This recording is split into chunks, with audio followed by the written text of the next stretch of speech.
Good day, poker peeps. This is Sky with Smart Poker Study, and I'm going to show you how to float the flop. So float bluff the flop in position. What does that mean?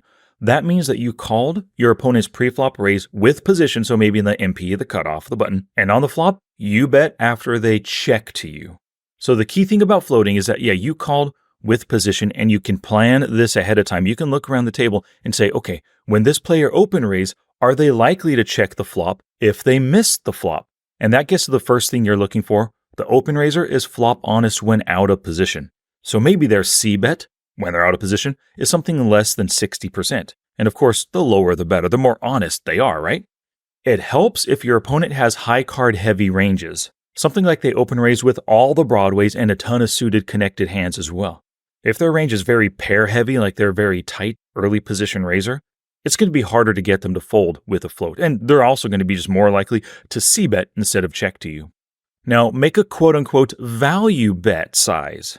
Something greater than 50% pot. Just imagine you hit top pair, you have an overpair, you hit a set on this board. What would you bet to try to get value out of this player that just showed weakness and checked? Now, you're bluffing, so in general, dry boards work very well. Think ace-9 deuce rainbow, queen-7-4 rainbow, 9-5 deuce rainbow. Boards without many draws. Now, blockers to strong draws are also very good. Just imagine you had the ace of hearts on a heart-heart club board. They're less likely to check raise or check call because they can't have that nut flush draw. Or even holding a 9 on a 6-7-8 flop. So they have less open-enders for themselves, giving them less of a reason to continue. Now, sometimes when you float, you're going to get called. If they check call you, that means they likely connected, especially if all of these other factors are in place and you really believe that your float is going to win the pot. Their check call means, hey, they have something. On the ace-9 deuce, it could be an ace, it could be just a 9. On the 6-7-8, it could be ace-8, top pair hand, but they checked because it's kind of a wet, scary board. So because their call means they connected with the flop in some way, drawing equity and backdoor equity are good so that you can barrel bluff many turn cards, or we're going to see an example of this in just a sec.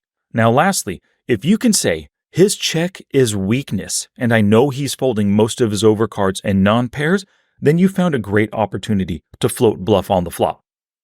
Here's an example hand. We have the 9-8 suited on the button. Open raise 35-31 player. Very loose aggressive, only open raising to 2 big blinds.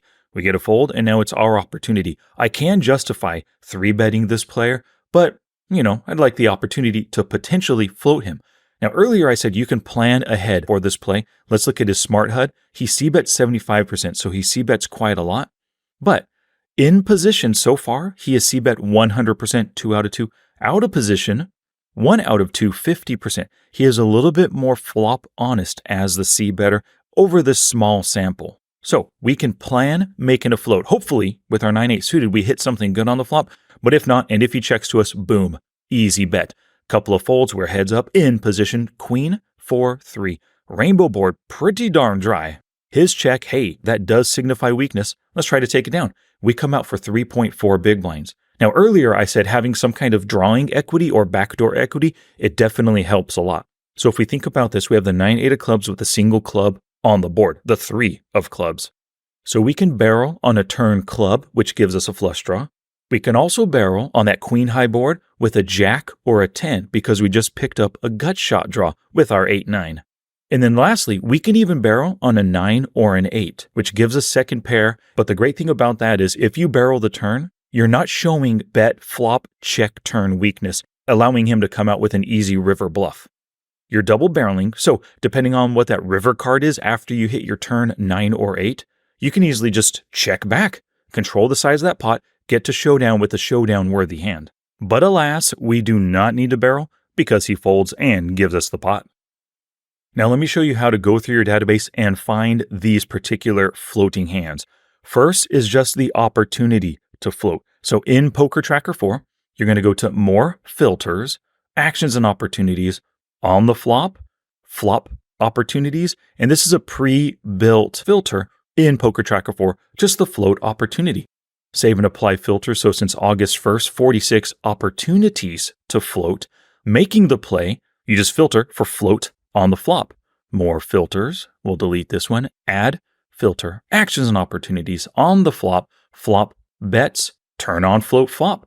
Very simple. So out of 46, the opportunity, positive 147 big blinds per 100 hands, we did it 35 times and a little bit more profitable when we're making it. And there's that 9-8 suited hand that we just went through.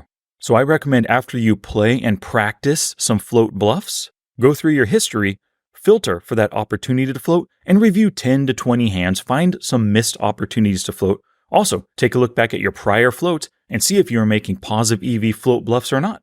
Now, before you go out there and start floating flops, I have a free challenge for you. Now, it's called the 3 Steals Challenge. You're going to learn 3 incredibly profitable steals, 2 pre-flop, 1 post-flop, and they're actually in super common situations that happen all the time. So if you learn these steal strategies, you're going to be bumping up that win rate right from the start. Now, to join this challenge, just go to smartpokerstudy.com/3steals challenge. Click either one of these buttons, fill out the form, and join. Right away, you'll get an email with a link to the day 1 video, which is this one right here. It's a 15-minute 27 video taken directly from the Poker Forge. Now, here's the thing. It wouldn't be really a challenge if I just gave you a video and I said, learn these strategies and use them.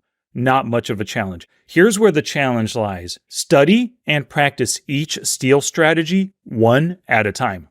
Now, here's the big problem when it comes to poker learning. Most people can't help but watch a full video, they skip taking notes, and they skip any practice. But you're going to do things differently with this challenge. The idea here is that you're going to watch a section of the video, you're going to take notes, then you're going to practice the strategy. You're not going to watch all the video on day 1. Instead, you're going strategy by strategy. So for example, on day 1, the strategy you're going to learn is 3-bet bluffing the ISO raiser. So somebody limps into the pot, somebody else comes in for the raise, and then you steal the pot. Day 2, you're going to learn to 3-bet bluff squeeze in late position. So somebody open raises, somebody calls, and you pounce and steal the pot. Day 3, you're going to learn to check raise bluff on the flop. Now this is specifically as the pre-flop caller, of course, from out of position. So somebody open raises, maybe you call in the blinds, the flop comes, you check, they bet, and you pounce and steal the pot. So those are the 3 steal strategies, and you can see they're very common situations that happen in every session that you play multiple times, each of those sessions. So when you get that first day 1 email, the idea is you're going to watch it from the beginning of the video through 4 minutes and 44 seconds in. As you're watching, please take notes on what you're learning because I'm going to tell you exactly what to look for. The position, what your whole card should be, the bet sizing you're looking for, the flop texture potentially. Well, for the post-flop day 3 strategy, of course, right? And then after you take notes, you're going to practice the strategy in-game. You're just going to stop the video right at 4 minutes and 44 seconds and then get to practicing. Now, in each of these sections, I'm going to teach you the strategy for that steal. Then we're going to do a little hand history review. Then I'm going to show you in Poker Tracker 4 how to find those hands where you had the opportunity to make the play. Also how to find the hands where you did make the play. This is going to help you do further studies after you do some in-game practice. So day 1, 3-bet bluffing the ISO raiser up until 4 minutes, 44 seconds. Day 2, 3-bet bluff squeezing in late position from 4 minutes and 45 up through 9:15. And then day 3, check raise bluffing all the flop from 9:16 up to 14:29. So you have your work cut out for you with one video over the next 3 days at least. And I say at least because at the end, you can go beyond the 3-day challenge and do the full action step starting at 14:30 in the video. That's going to have you practicing beyond just 3 days with these 3 steal strategies. So once again, to take me up on this challenge to get access to that Poker Forge 3 stealing video, go to smartpokerstudy.com/3steals challenge right meow. Hit either button, sign up for the challenge, email 1 will hit your inbox within maybe 30 seconds. You can get to studying and playing with purpose, improving your steals, increasing that red line, and earning more money. Also, being like a nice little thorn in the side of your opponents. So please go to smartpokerstudy.com/3steals challenge and sign up today.